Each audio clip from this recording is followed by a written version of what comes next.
Bienvenidos a Filosofía en tiempos de no filosofía, un espacio de reflexión profunda sobre el pensamiento filosófico. En la actualidad, un programa dirigido por Filosofía Tierra.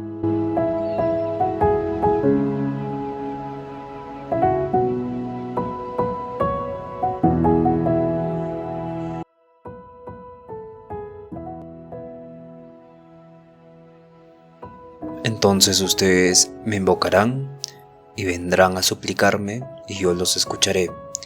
Entonces me invocaréis y vendréis y oraréis a mí y yo os oiré. Bienvenidos al episodio 259. Mi nombre es Marco Antonio y estamos en el día 13 de Filosofía Política. Y hoy vamos a hablar de las críticas y debates actuales en la teoría de la justicia. Vamos a dar un índice de desarrollo ordenado de los temas que vamos a tratar hoy día. Vamos a dar primero una introducción a las críticas y debates actuales en la teoría de la justicia. Luego entramos a las críticas a Johann Ralph y a Robert Nozick, críticas contemporáneas a las teorías de la justicia de Ralph y Nozick. Después pasamos a los argumentos y las perspectivas alternativas. Aquí vamos a tocar muchos enfoques diferentes, actuales, muy interesantes. Y luego vamos a pasar a las nuevas perspectivas, ¿no? Vamos a hablar de las nuevas teorías y enfoques en la filosofía política contemporánea. Y luego, para acabar, vamos a hablar de los debates actuales que están moldeando hoy en día la teoría de la justicia. Bien, vamos a empezar. Recapitulando, la teoría de la justicia ha sido un pilar fundamental de todo el pensamiento político y filosófico desde la antigüedad, y en el siglo XX autores como Johann Ralph, Robert Nozick renovaron el debate con propuestas muy contrapuestas, ¿no? Tenemos la justicia como equidad de Johann Ralph y la justicia como libertad de Robert Nozick. Sin embargo, con los desafíos del siglo XXI han surgido nuevas críticas y enfoques alternativos, y también son profundos cuestionamientos a los modelos clásicos, ¿no? Y hoy en día la teoría de la justicia no puede limitarse al contrato social ni a la redistribución económica. El mundo contemporáneo plantea nuevos dilemas que exigen ampliar la noción de justicia, ¿no? Como por ejemplo, cómo integrar la justicia de género, de raza o de ambiente, ¿no? Justicia ambiental, y qué papel tienen los pueblos originarios o los colectivos excluidos en el diseño de una sociedad justa. Y puede haber justicia en un mundo globalizado donde las decisiones de unos países afectan a los demás países, ¿no? La guerra Rusia-Ucrania y la intervención de Estados Unidos afectó profundamente la economía del petróleo, las energías renovables, donde en Venezuela tuvo un incremento para el bienestar de ese país, ¿no? Se compró petróleo de Venezuela y evidentemente impactó de forma positiva o negativa, dependiendo del enfoque como veas al gobierno de Maduro, ¿no? Un gobierno represivo, pero que tuvo este impacto al parecer positivo de una compra millonaria de petróleo, ¿no? Y evidentemente lo que pasa con China, ¿no? Donde la decisión de poner aranceles fuertes hace que China se expanda por regiones como América Latina y cree puertos en países como el Perú. Entonces hay toda una influencia en cómo los países poderosos pueden afectar a otros, ¿no? De forma positiva y negativa. Y estos cuestionamientos han dado lugar a enfoques alternativos como la justicia como reconocimiento de Nancy Fraser, la justicia global de Amartya Sen, la justicia ambiental y climática, la crítica desde el feminismo, el poscolonismo y bueno, el postcolonialismo sería correctamente, ¿no? Y el pensamiento decolonial también. Y a través de estos debates queda claro que la justicia ya no puede pensarse como un modelo cerrado, sino como un proceso dinámico, inclusivo y sensible a las realidades concretas. Bien, entonces pasemos a las críticas a John Ralph con la justicia como equidad, ¿no?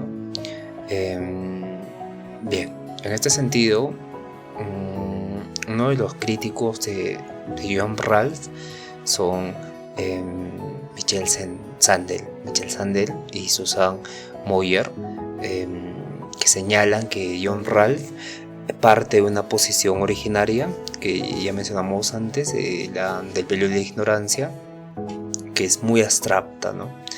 Y que desconecta a los individuos de sus contextos reales, no ve los contextos reales, sus vínculos con la tierra, sus historias, sus condiciones concretas, ¿no? Los humanos no toman decisiones como agentes aislados detrás de un velo de ignorancia, sino que están influidos por vínculos, historias, condiciones concretas.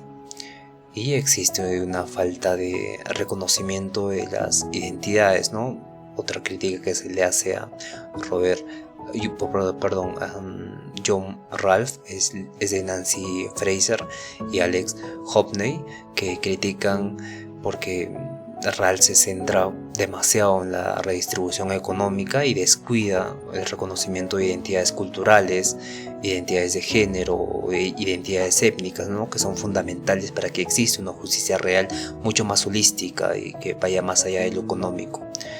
Y luego está la justicia limitada, ¿no? Los filósofos como Thomas Bock critican a Ralph porque esta visión del Estado limitado solo de una justicia limitada al Estado-nación y que éste debe redistribuir es insuficiente en un mundo globalizado, amplio, donde las desigualdades entre países afectan profundamente la equidad. No es lo mismo comparar al sur de África como comparar a Estados Unidos o a Miami, ¿no? Bueno, Estados Unidos en general. Hay una desigualdad radical, extrema, y se pueden comparar entonces África con países de la India o países latinoamericanos. Sería más equitativo, ¿no? Ahí habría este principio de Estado-nación que aplique la teoría de John Ralph, pero en un mundo globalizado esto es insuficiente, ¿no? Porque son extremos, ¿no? Y en estos extremos no habría un encuentro.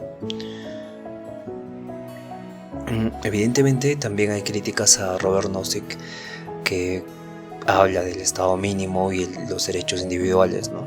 Una de las críticas es que ignora las desigualdades estructurales que preexisten, ¿no? Críticos de Robert argumentan que él parte de un concepto de propiedad que es justamente adquirida, sin considerar las injusticias históricas y estructurales como la esclavitud, el patriarcado o el colonialismo, ¿no? Que condicionan la distribución actual, ¿no? Entonces, ¿cómo saber si la propiedad de hoy fue realmente adquirida de forma justa, ¿no? No podemos saber eso. Y bueno, también hay una falta de responsabilidad social, porque esta es la crítica principal que se le hace a Robert Nozick, porque reduce la justicia a no violar derechos, sin exigir ningún deber hacia los demás, ¿no? No violes derechos, pero tampoco les obligues a la gente a ser solidarios, ¿no? O a ser buenos o a cumplir ciertos principios, ¿no? Hay una falta de responsabilidad social, y esto puede conducir a una sociedad fragmentada, individualista, indiferente al sufrimiento ajeno. Pero Robert Nozick tiene una visión positivista del hombre, ¿no? Que la bondad surge en esta individualidad. Y también Robert Nozick tiene críticas de parte de movimientos feministas como Eva Kitai y Martha Nussbaum, que critican el modelo del libertarismo. Recapitulemos. Liberalismo es diferente al libertarismo. Liberalismo protege derechos, la libertad, pero menciona que el Estado debe intervenir en ciertas áreas. En cambio, el libertarismo menciona que el Estado no debe intervenir para nada, debe ser mínimo. Y el mercado solo se va a mover de forma automática, ¿no? Por las decisiones voluntarias de los individuos. Entonces busca una libertad mucho más profunda, el libertarismo. Entonces Martha Nussbaum y Eva Gitay critican esto, ¿no? Porque dicen que ignora los trabajos de cuidado. Recordemos que la ética del cuidado es propuesta por Martha Nussbaum y surge como una respuesta a la teoría de la justicia, donde Martha Nussbaum propone que las mujeres, que cuando se creó esas teorías de la justicia para fundamentar cómo va a progresar una sociedad, se olvidó de las mujeres, ¿no? Las mujeres tienen una característica muy específica que es el cuidado hacia los demás, ¿no? Un trabajo empático. Se crea la ética del cuidado con Martha Nussbaum, que es un episodio muy interesante del que hablamos en ética. Entonces ignora estos trabajos de cuidado, ¿no? y que son fundamentales para la vida humana, y no reconoce la interdependencia real entre las personas, ¿no? El pensamiento de Robert Nozick ve que el individualismo puede llevar a un tipo de indiferencia sin que se trate el problema real, que es la interdependencia profunda, innata, que surge en nosotros, ¿no? Y en este sentido toman desde una perspectiva diferente a la justicia, ¿no? La justicia como cuidado, la justicia como trabajos de cuidado hacia los demás, ¿no? Y Robert Nozick no aborda este tema a profundidad, y por eso surgen las críticas feministas. Claro, entonces hay argumentos a favor, argumentos en contra, y las teorías de la justicia de ambos han sido fundamentales, pero no agotan el debate actualmente, y en las últimas décadas surgieron nuevas perspectivas que responden a las limitaciones de estos enfoques y abren caminos hacia una comprensión más amplia y situada de la justicia. Por ejemplo, la justicia como reconocimiento. Por ejemplo, Alex Hockney y Nancy Fraser hablan de la teoría como de la teoría de la justicia como reconocimiento. Y este enfoque, además de redistribuir recursos, es esencial para reconocer la dignidad y la identidad, y también que esa identidad corresponde a una participación social en los grupos sociales, ¿no? Y critica esta teoría de la justicia como reconocimiento tanto a Ralph como a Nozick, porque ambos descuidan los conflictos culturales, conflictos simbólicos como racismo, sexismo, discriminación lingüística, discriminación cultural, que ellos abordan como justicia como reconocimiento. Entonces, la aplicación de esta justicia como reconocimiento se aplica en políticas públicas que no solo repartan bienes, sino que garanticen respeto e inclusión cultural sobre todo, ¿no? Y luego hay enfoques mucho más, todos son interesantes, ¿no? Pero hay enfoques específicos como el de Amartya Sen y Martha Nussbaum. Martha Nussbaum nos habla de con ella surge la teoría de la ética del cuidado, pero también nos habla de la ética, el enfoque de las capacidades, ¿no? Este enfoque de las capacidades ve a la justicia que debe centrarse más bien en que las personas realmente puedan hacer y ser, o sea, de tener capacidades reales como la educación, la risa, la salud, oportunidades en la vida, trabajo. Entonces todas son 10 capacidades. Entonces esas capacidades son las que van a medir lo que es justo o lo que es injusto en un país. Entonces, más allá de la distribución formal de recursos, existen capacidades que tenemos que cubrir para que todos estén igualados. Holísticamente, ver la justicia como un tipo de medidor de capacidades que tienen las personas en un país. Si las personas cumplen estas 10 capacidades en un país, quiere decir que es una sociedad más justa, y si no cumplen estas 10, quiere decir que es una sociedad injusta. Entonces critican sobre todo a John Ralph, Amartya Sen y Martha Nussbaum, porque no basta con una igualdad de oportunidades formales. Hay que asegurar que todos tengan que ejercer sus libertades de manera efectiva, cumpliendo con estas capacidades. Y la aplicación de esta teoría del enfoque de las capacidades, es que la educación y la salud no solo deben ser derechos, sino deben ser las bases reales de libertad y dignidad, que cumplan estas capacidades básicas y que luego ya se genere un tipo de distribución efectiva de los recursos, ¿no? De la redistribución de los recursos. Luego viene, la mayoría y todos hablan y siempre han hablado de la justicia ambiental y climática. O sea que no es un tipo de pensamiento específico de un filósofo, sino que todos siempre han hablado de este enfoque donde la justicia debe incluir las relaciones entre humanos y la naturaleza y considerar a las futuras generaciones también. Y esta teoría de la justicia ambiental y climática tiene críticas a John Ralph y a Robert Nozick, donde ambos omiten el problema ecológico, ¿no?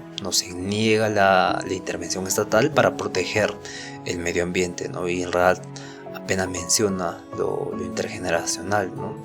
Y las aplicaciones se ven en muchos países con políticas ecológicas donde se cuidan medio ambientes, hay impuestos ambientales y hay derechos a un ambiente sano, hay reservas protegidas, y es muy amplio y muy interesante este enfoque, ¿no? Porque ve la relación humano-naturaleza como primordial para que se hable de justicia a nivel de generaciones futuras, ¿no? Las generaciones futuras evidentemente van a seguir habitando el planeta y no podemos dejar un planeta deforestado, con mala calidad de aire, agua y demás. Bien, luego tenemos otra vez a Carol Gilligan.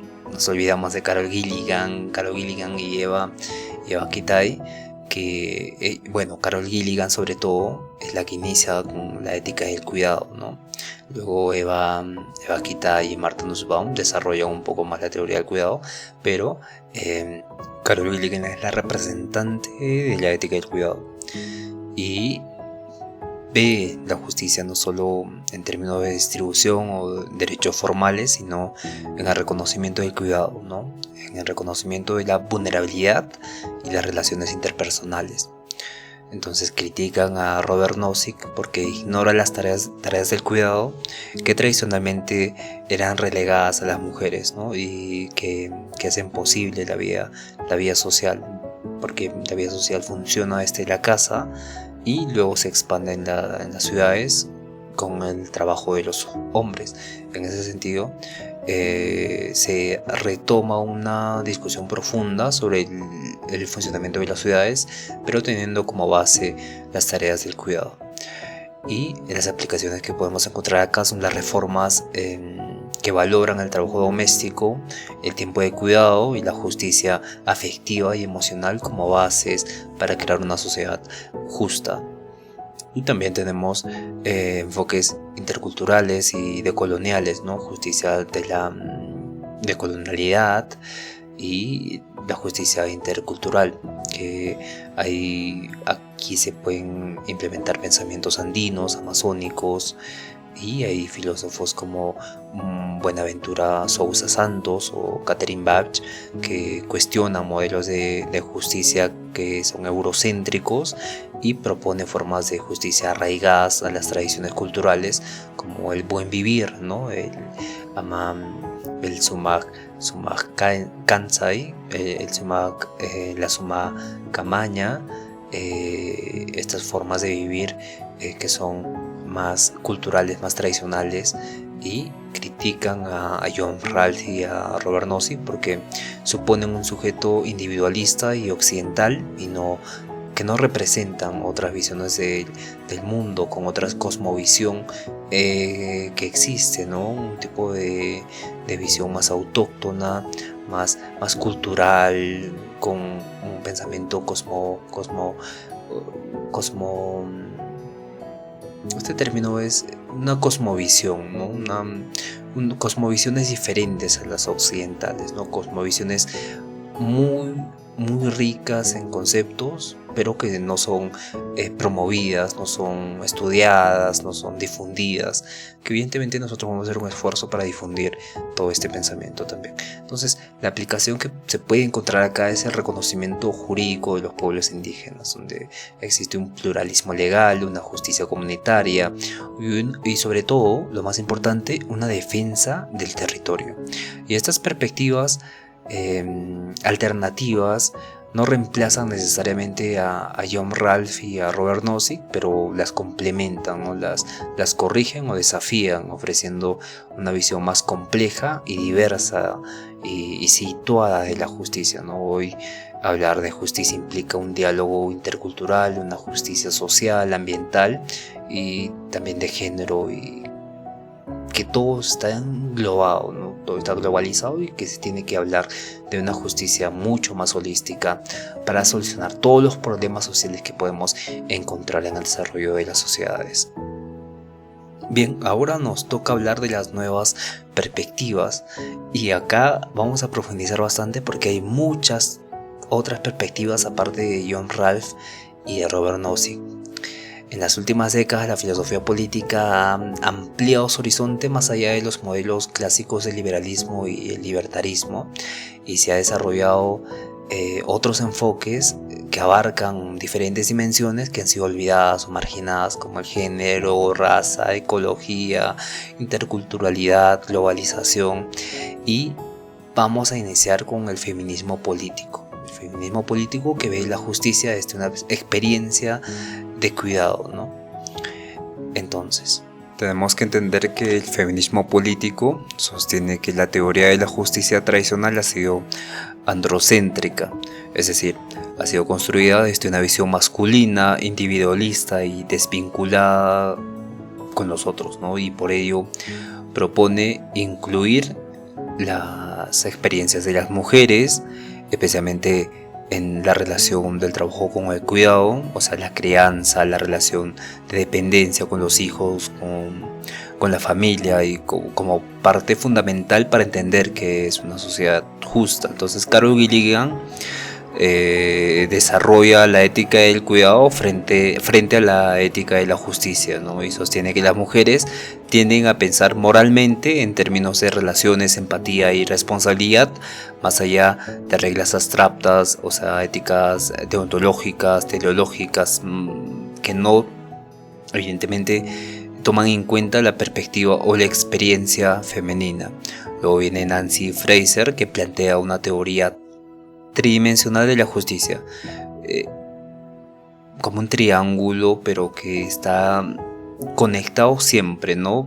Está la redistribución económica, el reconocimiento cultural y la representación política, ¿no? Afirma que la justicia no debe reducir a la igualdad económica toda su función, sino que también debe superar la opresión estructural y el desprecio cultural, ¿no? Y en este sentido afirma un tipo de dimensión tripartita o la tridimensionalidad que tiene que tener la justicia y tiene que aplicar desde esa medida, ¿no?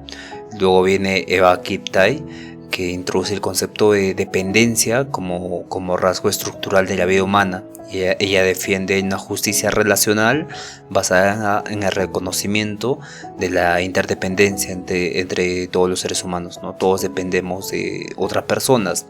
Por ejemplo, la electricidad, ¿no? Cargar un celular depende de la planta, pero depende también del que mantiene la planta y depende del que fabricó aquel material de resistencia para la planta, los cables, los postes, todo conlleva un tipo de dependencia entre seres humanos, desde lo material hasta lo social. Y introduce este concepto de dependencia como rasgo estructural de la vida humana.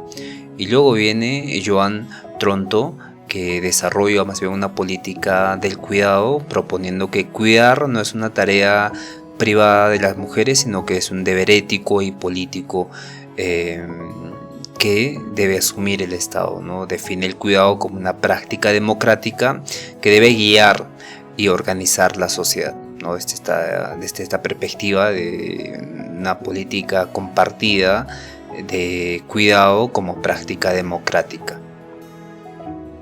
Entonces, hay aplicaciones prácticas, por ejemplo, las políticas de consolidación trabajo-familia, licencias parentales iguales, donde en un momento de embarazo una mujer no pierde el trabajo, sino que tiene esta licencia para no faltar. También los horarios flexibles, dependiendo al cuidado de los hijos, y centros de cuidado infantil accesibles, ¿no? Llevar a estos centros de cuidado mientras estemos en la hora de trabajo, ¿no? Y se busca que el trabajo reproductivo no recae exclusivamente en las mujeres, sino que también en los hombres.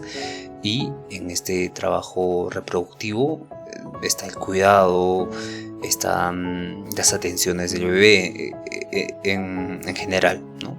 Y también las aplicaciones prácticas es la valorización del trabajo doméstico, ¿no? Donde reconocer el aporte económico-social del trabajo no remunerado en el hogar se vuelve como prioridad, ¿no? Y se promueve su cuantificación en el PBI de cada país y su inclusión en derechos también laborales. También los cuidados como derecho universal, ¿no? Esta propuesta de sistemas públicos y universales de cuidado accesibles para todas las personas, ¿no? Y el cuidado deja de ser una responsabilidad privada para ser una obligación pública y estatal, ¿no? Y el feminismo político no solo lucha por la igualdad de género, sino que redefine radicalmente qué entendemos por justicia, ¿no? Y plantea que una sociedad verdaderamente justa no puede construirse sin reconocer la vulnerabilidad, la dependencia y el trabajo de cuidado que sostiene la vida, ¿no? Y este enfoque cuestiona tanto al liberalismo clásico por su individualismo como al marxismo ortodoxo, ¿no? Ofreciendo una visión más integral y humana de la justicia. Luego tenemos la otra perspectiva. Bueno, ya acabamos con la ética del cuidado y la ética feminista relacionados a la justicia, y ahora vamos a pasar a políticas ambientales, ¿no? Filosofía de la política ambiental, o sea, basada en la justicia como cuidado a la tierra y a las generaciones futuras. La filosofía política entra al ámbito ambiental cuando sostiene que la justicia no puede limitarse al ámbito humano y al presente, ¿no? Sino que debe incluir a la naturaleza y a las generaciones futuras como sujetos de derecho también, ¿no? Frente a las crisis ecológicas globales, y busca repensar las bases éticas y políticas de nuestra relación con el planeta y el cuidado también de este. Aquí tenemos 4 pensadores clave, son muy conocidos. Tenemos a Peter Singer, que él viene del utilitarismo y defiende los derechos de los animales y una ética de responsabilidad extendida hacia todos los seres sintientes, ¿no? Es pionero de la ética ambiental, pero es desde una perspectiva racional y consecuencialista. Luego viene Arne Naes, que es fundador de la ecología profunda, de un ecologismo profundo que propone un cambio radical en la conciencia, ¿no? Donde no se trata de ver la naturaleza como un recurso, sino que tiene un valor intrínseco, ¿no? Y sostiene que todos los seres vivos tienen el mismo derecho a vivir y a desarrollarse también. Luego tenemos a Val Plutwood, que critica el antropocentrismo y también a la dualidad que se ha generado en lo social, que es la naturaleza versus lo humano. Y desde un tipo de ecofeminismo propone una ética basada en la interconexión y la reciprocidad entre humanos y no humanos. Luego tenemos en América Latina a Enrique Lev, que es un filósofo ambientalista que denuncia la colonización ecológica del sur del sur global, ¿no? Y plantea un tipo de racionalidad ambiental y una justicia ecológica con base en los saberes tradicionales y territoriales, que muchas veces cuando llegan estudios europeos occidentales modifican el nombre, las propiedades, las características. Entonces hay un tipo de planteamiento ambiental, de un tipo de denuncia a la colonización ecológica que ocurre en el sur, ¿no? Evidentemente hablamos de la Amazonía sobre todo.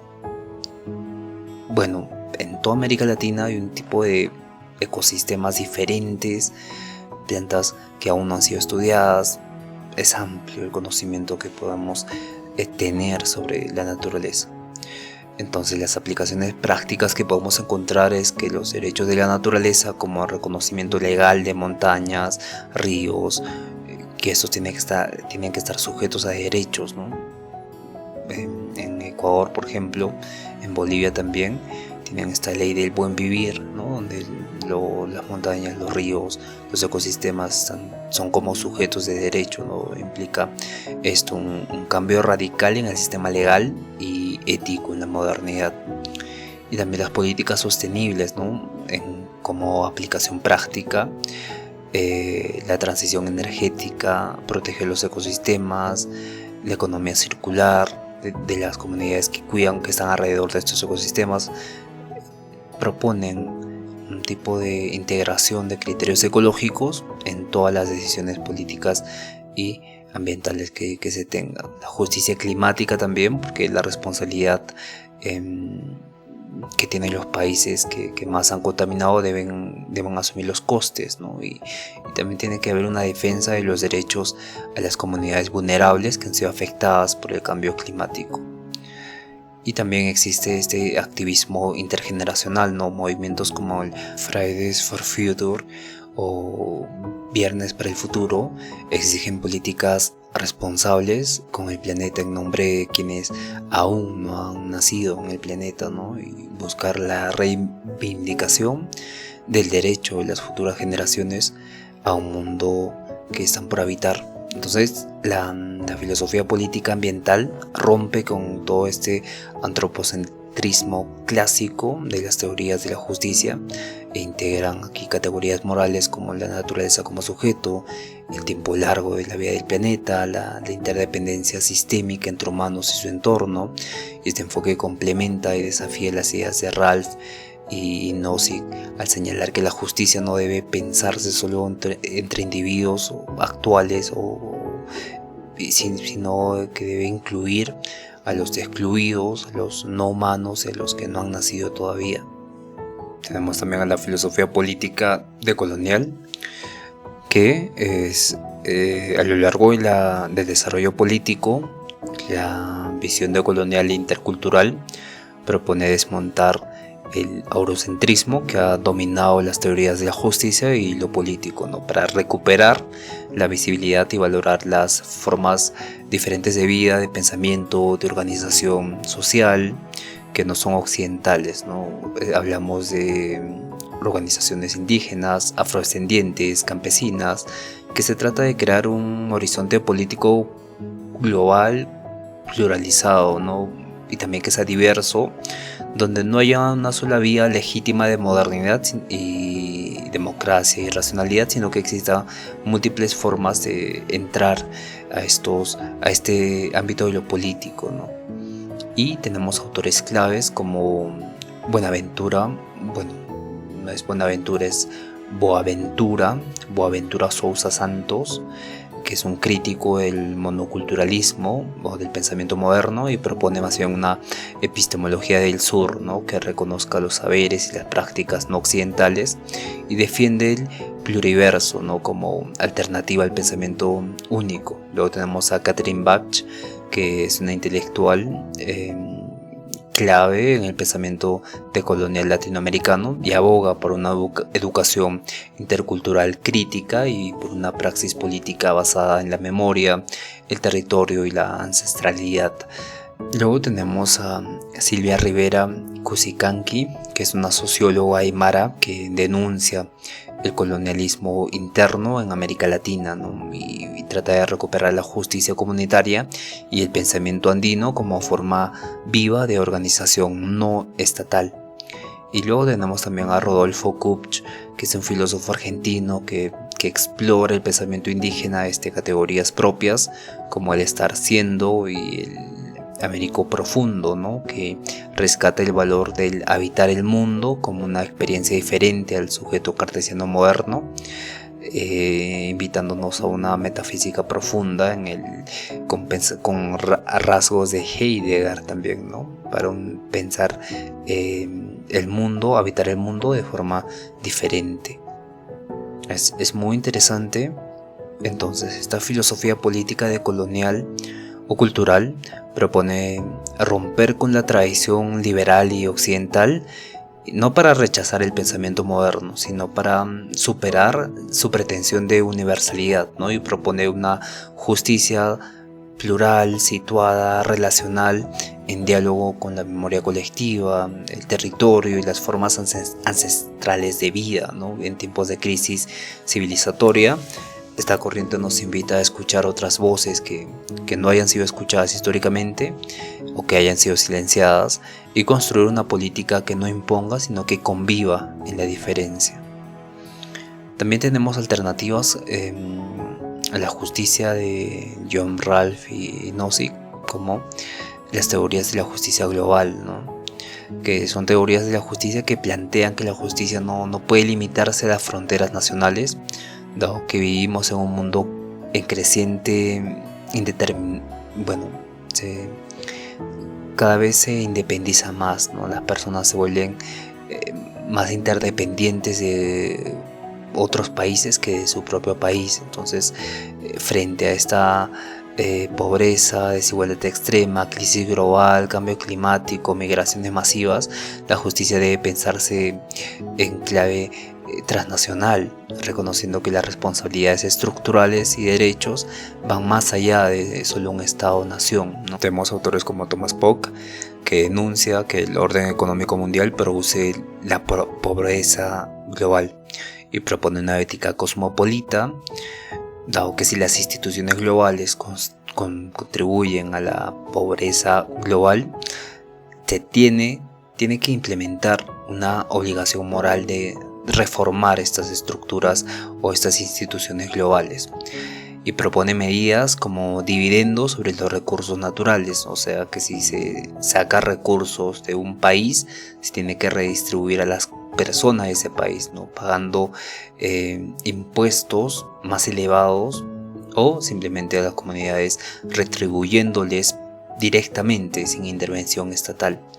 Luego viene Amartya Sen, tiene un enfoque de las capacidades, como vimos con Martha Nussbaum, donde la justicia debe evaluarse según las oportunidades reales que tienen las personas para vivir vidas valiosas. Entonces defiende una ética comparativa y práctica, pero que es opuesta a lo teórico, a lo ideal. Entonces da prioridad a eliminar privaciones sustanciales como el hambre y la exclusión para que tengan las capacidades para vivir vidas valiosas. Y luego también viene Martha Nussbaum, que ella sí básicamente hace una lista de capacidades básicas que todos los seres humanos deben tener, deben poder ejercer.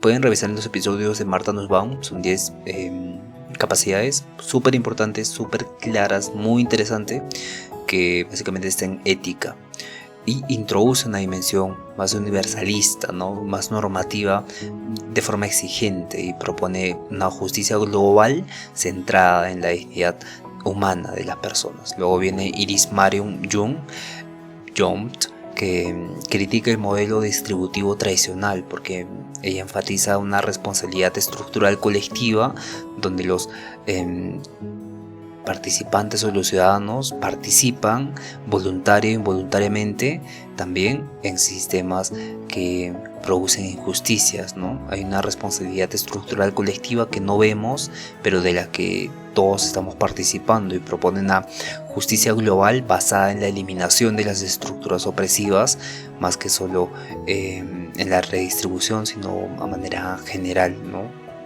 Estas estructuras opresivas pueden ser en los puestos de bicameralidad en las empresas, o los puestos a personas con discapacidades en empresas, en el Estado, y diferentes formas de justicia global que se basen en la eliminación de estructuras opresivas y que vayan más allá de la redistribución, sino que sean mucho más inclusivas a todos los ámbitos que, todos los sistemas que han producido injusticias a lo largo del tiempo en la construcción de una sociedad, ¿no? Este tipo de responsabilidad estructural colectiva, ¿no? De la que todos participamos, y a veces no voluntariamente no pedimos, no reclamamos, no somos responsables de construir una sociedad más justa.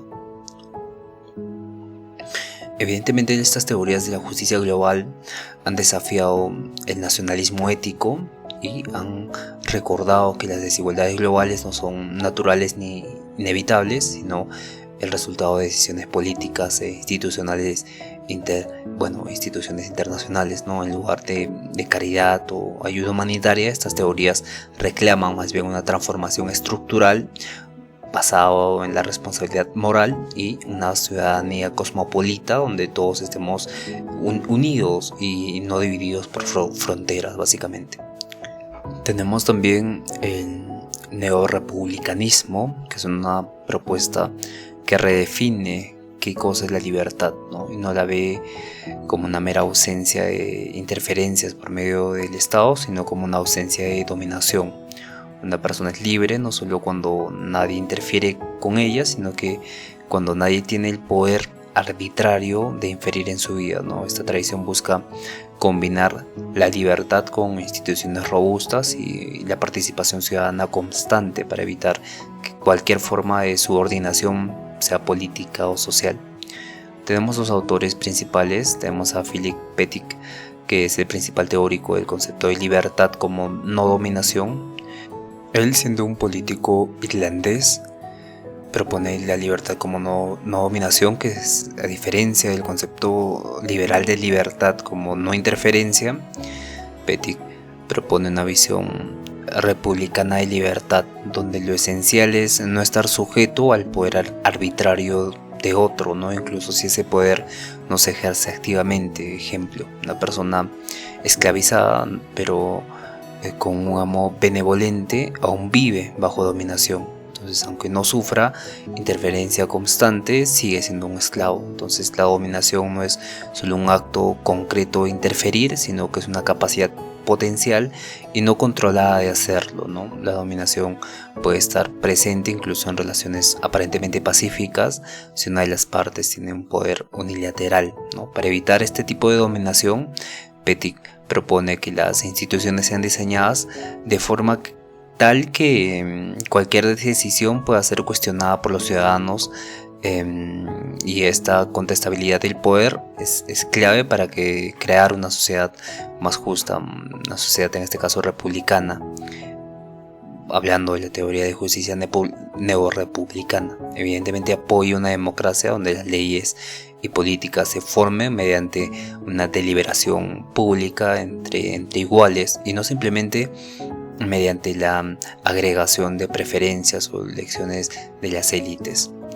Luego tenemos a Quentin Skinner, que es un historiador de las ideas políticas, es británico, estudió en Cambridge y tiene aportes muy interesantes porque él hace un tipo de redescubrimiento del republicanismo clásico, ¿no? Hablamos de autores como Cicerón, Maquiavelo, quienes veían la libertad como participación activa en la vida política de la comunidad autónoma, y esta tradición concibe la libertad como un bien cívico, ¿no? No es algo que se tiene por fuera del Estado, sino que está dentro de una república bien ordenada, donde la ciudadanía está protegida del poder arbitrario gracias a la ley y al compromiso cívico. Entonces existe una ciudadanía vigilante donde la libertad depende de una ciudadanía activa, informada y dispuesta a cuestionar el poder. Y también la apatía cívica para Skinner es una puerta abierta hacia la tiranía. Skinner también contribuyó metodológicamente, mostrando que para entender una idea política es crucial analizarla en su contexto histórico, atendiendo a los debates y lenguajes de su época. Bien, entonces el neorepublicanismo reactiva la tradición cívica de participación y vigilancia del poder, ¿no? Proponiendo una visión de la libertad relacional y política en un contexto global de autoritarismo blando, con la concentración mediática y la dominación económica, donde esta teoría subraya que la libertad se protege con instituciones vivas y la activa participación ciudadana, ¿no? Hay teorías también como el posfundacionalismo, que cuestiona la idea de que existe una base universal, ¿no?, para definir qué cosa es la justicia. En lugar de buscar fundamentos fijos, el fundacionalismo sostiene que la política es un campo abierto donde el conflicto y el antagonismo son constitutivos y motores para que creemos una democracia cada vez mejor. Entonces la democracia se concibe no como un consenso cerrado, sino como un espacio de pluralidad, antagónica, ¿no? Donde las diferencias y tensiones se expresan y se van negociando día tras día. Tenemos un pensador argentino, tenemos a Ernesto Laclau, que es sumamente importante porque él define qué es el populismo, ¿no? Ernesto Laclau es uno de los filósofos más brillantes que ha tenido América Latina, ¿no? Él desarrolló la teoría de la hegemonía como un proceso abierto de construcción política, donde la política es una lucha constante por articular demandas diversas y crear ideales o identidades colectivas, ¿no? Colectivas y provisionales.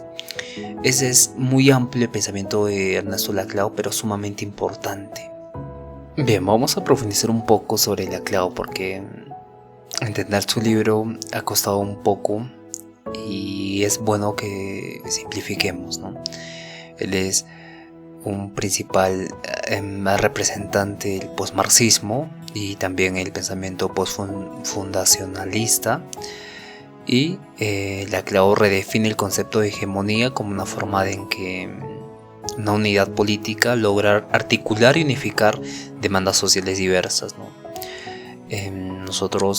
Tiene este libro donde trata de explicar qué es el populismo, ¿no? El populismo no es un grupo de gente, es mucho más complejo hablar de populismo, ¿no? Cuando tiene un significante común las protestas, que sería el pueblo por la libertad, por la lucha. Esta unificación no es definitiva ni natural, sino es contingente, es abierta y está en disputa. Entonces las demandas sociales pueden unirse en una cadena equivalencial frente a un poder que las excluye. Así, grupos distintos, por ejemplo trabajadores, feministas, ecologistas, pueden unirse en un mismo proyecto hegemónico, ¿no? Aunque sus intereses no sean idénticos. Entonces Laclau no entiende el populismo como algo negativo, sino como una forma legítima de construcción de lo político, que articula demandas diversas en torno a una identidad colectiva que ellos pueden llamar por el pueblo, por la lucha. En ese sentido, tratan de coger el pluralismo agonista este pluralismo de diferentes tensiones, de diferentes grupos, para crear un nuevo concepto de política como campo abierto entre el conflicto y el antagonismo, como constructores o como principios constructivos y motores esenciales para una democracia, para una sociedad mejor. En ese sentido también tenemos a Chantal Mouffe, que es una filósofa belga, Chantal Mouffe, que es una colaboradora de Laclau, ¿no? Que cree el concepto también de pluralismo agonista, ¿no? Dentro del campo de la teoría de la democrática. Entonces Chantal critica la idea liberal de una democracia consensual como la propone John Ralph, y propone una democracia agonista, ¿no? Donde los conflictos no se eliminan, sino que se canalizan institucionalmente. Los adversarios deben enfrentarse en un marco común sin buscar aniquilarse como enemigos, sino construir un tipo de institución más fuerte, una democracia consensual. Y aquí evidentemente separa lo político de la política. Estos son conceptos muy avanzados, pero hay que entenderlos. Lo político es el espacio de conflicto, de la diferencia, del antagonismo, mientras que la política es la organización institucional que intenta contener y gestionar ese conflicto sin eliminarlo, ¿no? La democracia saludable no niega lo político, que es la diferencia y el antagonismo, pero sino que lo institucionaliza, esa es la palabra, institucionaliza sin socavarlo, sin eliminarlo, lo convierte en una institución, lo hace legal. En este sentido defiende esa democracia plural, que es el resultado de lo político y la política, una democracia inclusiva y además es combativa, capaz de incorporar diferentes luchas sociales sin cerrarlas o cancelarlas o eliminarlas. Luego tenemos a Jacques Rancière, que es un filósofo francés, y él propone una visión estética y radical de la política, ¿no? Para Rancière, la política no es administración, no es un consenso, sino que es la interrupción del orden establecido, donde los excluidos irrumpen y exigen ser vistos y escuchados, ¿no? Entonces la política aparece cuando quienes no tienen parte de esta política o no son parte de esta política en el reparto social se autoafirman como iguales. Y aquí existe un término o una diferencia, está la política versus la policía. Bueno, policía entendida de forma diferente, ¿no? La policía es el sistema de normas, roles y jerarquías que van a organizar la sociedad, ¿no? No solo en el sentido policial literal, sino que en el sentido de normas, de un sistema de roles, jerarquías que organizan la sociedad. En este sentido, la política es lo que ocurre cuando este orden se trastoca desde abajo, ¿no? Revelando ahí sus caracteres excluyentes. Entonces, no es un sujeto dado, el sujeto político como un tipo, lo político no corresponde a una clase o una etnia o un género, sino que es una construcción contingente que emerge cuando los invisibilizados, los que no los ve, el Estado no los ve, toman la palabra en nombre de la igualdad, ¿no? Agarrando el concepto de policía, que básicamente está siempre siendo un sistema de normas y roles y jerarquías que va a organizar la sociedad. Entonces se lucha contra la policía.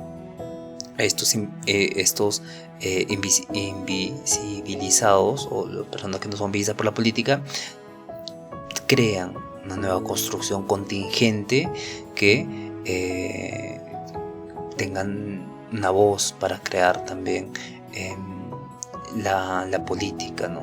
Como un tipo de interrupción del orden que ya está establecido y aparece para estos grupos sociales que son invisibilizados como un tipo de autoafirmación como iguales para generar nuevos acuerdos, nuevas políticas.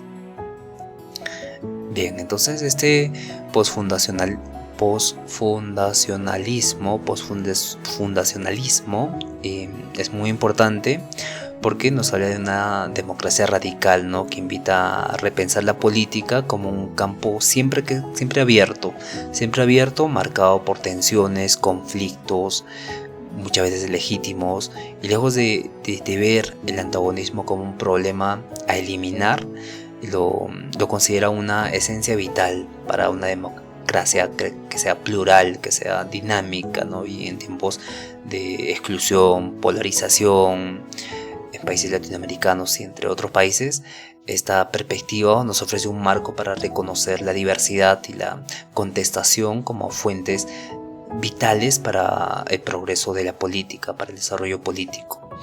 Entonces, todas estas nuevas corrientes en la filosofía política, en la filosofía política contemporánea, específicamente el término apropiado es este, ya no pueden pensarse solo en términos de justicia distributiva o libertad individual. Hoy es necesario un enfoque más multidimensional, más crítico y abierto, que integre las experiencias de grupos históricamente excluidos y que respondan a desafíos globales del presente, ¿no? Los debates actuales están siempre, tienen de trasfondo profundamente teorías políticas que ven problemas, pero también ven soluciones y la llevan más allá de los modelos clásicos, que son los clásicos John Ralph y Robert Nozick. Y hoy en día la teoría de la justicia se ve influenciada por nuevos contextos sociales, nuevos contextos culturales, nuevos contextos políticos, nuevos contextos ecológicos, que demandan una revisión crítica de los fundamentos filosóficos tradicionales que hemos visto al inicio. Y en este sentido hay debates actuales sobre la justicia más allá de lo que es Estado de Nación, o sea, un contexto más globalizado, donde los migrantes son un centro de discusión también, el comercio internacional, el cambio climático, los movimientos indígenas, movimientos feministas, el colapso ambiental, la exclusión social, el desarrollo comunitario, el desafío hacia las élites, las crisis del eurocentrismo en la filosofía y en las instituciones. Entonces, los debates actuales muestran que la teoría de la justicia ya no puede limitarse a los esquemas abstractos del siglo XX, sino que siempre tiene que estar siendo reformulados desde diferentes márgenes, desde diferentes cuerpos, desde diferentes culturas, desde diferentes territorios.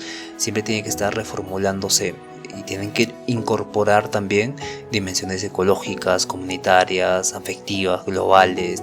Y esta evolución en el pensamiento de John Ralph y Robert Nozick no las descarta, sino que, claro, las vuelve mucho más complejas y las amplía también, pero dentro de un marco más diverso, más sensible, más comprometido con los desafíos del siglo XXI y posteriormente, ¿no? No sabemos qué nos va a parar en el siglo XXII, ¿no? Si va a ser, qué problemas van a ocurrir ahí, ¿no? Entonces no tenemos con certeza el conocimiento sobre estos siglos posteriores. Gracias por escuchar, fue un episodio con mucha información y mañana vamos a recapitular un poco sobre esta información y vamos a hablar sobre las reflexiones de la filosofía política de la justicia, o si no, vamos también a empezar con el liberalismo versus el comunismo. Bien, entonces nos vemos el día de mañana, cuídense todos, un fuerte abrazo, conózcanse a sí mismos y bendiciones a todos.